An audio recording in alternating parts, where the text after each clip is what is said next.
Every day, teens and young people do amazing things on our services. They use our apps to create new things, express themselves, explore the world around them, and feel more connected to the people they care about. Overall, teens tell us that this is a positive part of their lives. But some face challenges online, so we work hard to provide parents and teens support and controls to reduce potential harms. Being a parent is one of the hardest jobs in the world. Technology gives us new ways to communicate with our kids and feel connected to their lives, but it can also make parenting more complicated. And it's important to me that our services are positive for everyone who uses them. We are on the side of parents everywhere working hard to raise their kids. Over the last 8 years, we've built more than 30 different tools, resources, and features that parents can set time limits for their teens using our apps, see who they're following, or if they report someone for bullying. For teens, we've added nudges that remind them when they've been using Instagram for a while or if it's getting late and they should go to sleep, as well as ways to hide words or people without those people finding out. We put special restrictions on teen accounts on Instagram. By default, accounts for under 16s are set to private, have the most restrictive content settings, and can't be messaged by adults that they don't follow or people they aren't connected to. With so much of our lives spent on mobile devices and social media, it's important to look into the effects on teen mental health and well-being. I take this very seriously. Mental health is a complex issue, and the existing body of scientific work has not shown a causal link between using social media and young people having worse mental health outcomes.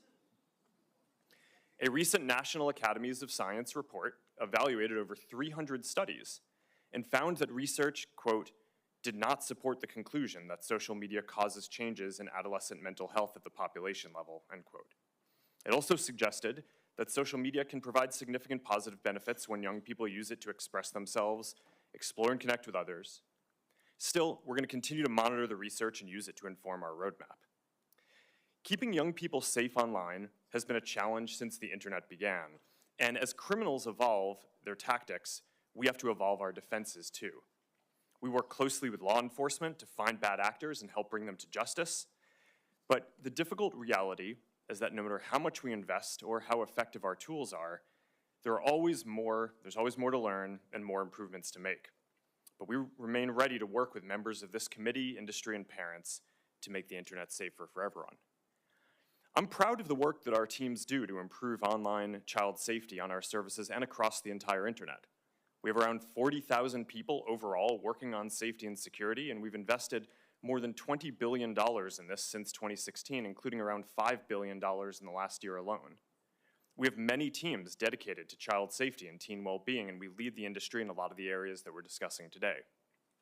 We build technology to tackle the worst online risks and share it to help our whole industry get better, like Project Lantern, which helps companies share data about people who break child safety rules, and we're founding members of Take It Down, a platform which helps young people prevent their nude images from being spread online.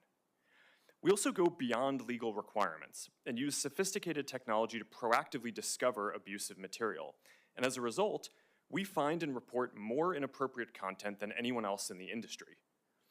As the National Center for Missing and Exploited Children put it this week, Meta goes, quote, above and beyond to make sure that there are no portions of their network where this type of activity occurs, end quote.